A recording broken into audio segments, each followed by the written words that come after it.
Today we have this.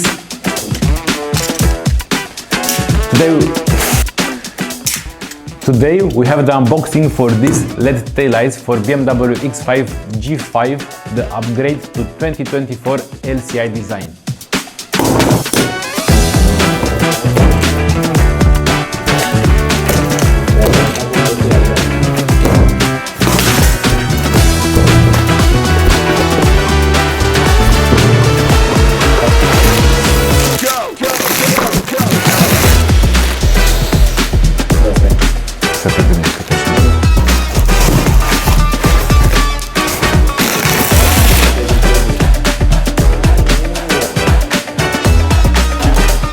Let's start these bad boys.